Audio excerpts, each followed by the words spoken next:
ready for the frenzy? Friday Night Frenzy, high school football from where you live.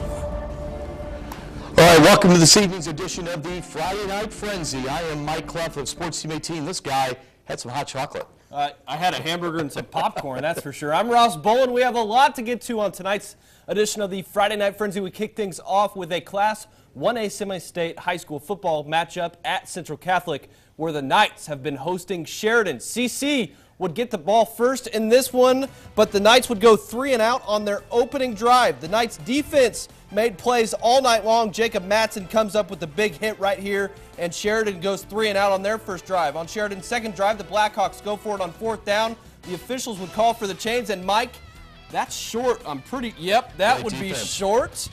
To the second quarter we go. Coach O'Shea and Austin Munn talk it over. 3rd and short, and they draw a Sheridan's offsides call. That moves the chains, and a few plays later, it's Mr. Everything. Danny Anthrop bounces it right, then back left. He's in for the touchdown, 7-0 CC. To the second half we go, and the Knights defense comes up huge.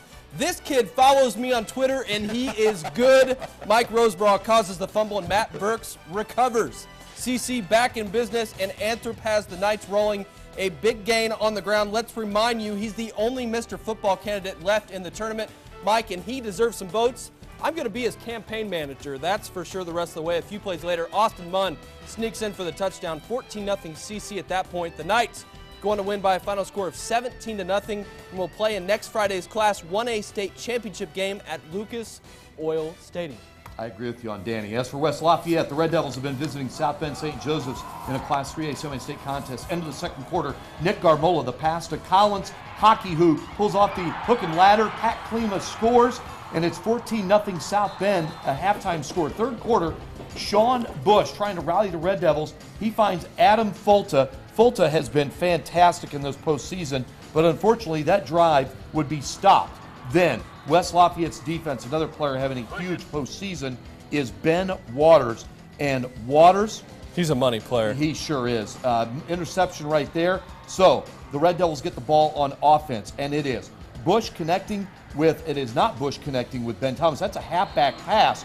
There's your final. We're going to show you some more highlights because the Red Devils would score as Maurice Woodard takes the ball in there for the touchdown. Extra point missed. And you know the score we're going to keep showing because the Red Devils would make this close as Bush finds Waters for the touchdown, 21-13, but that's how the game went in. Great effort by the Red Devils on the road, a little bit short.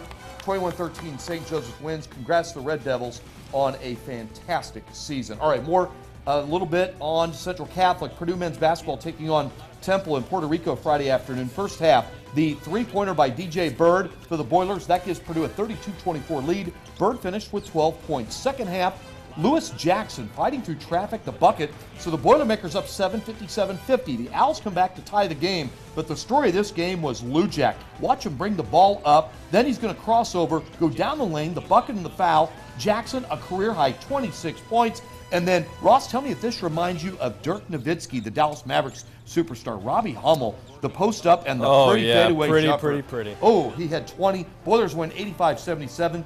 They'll play in the title game Sunday night at 8 p.m.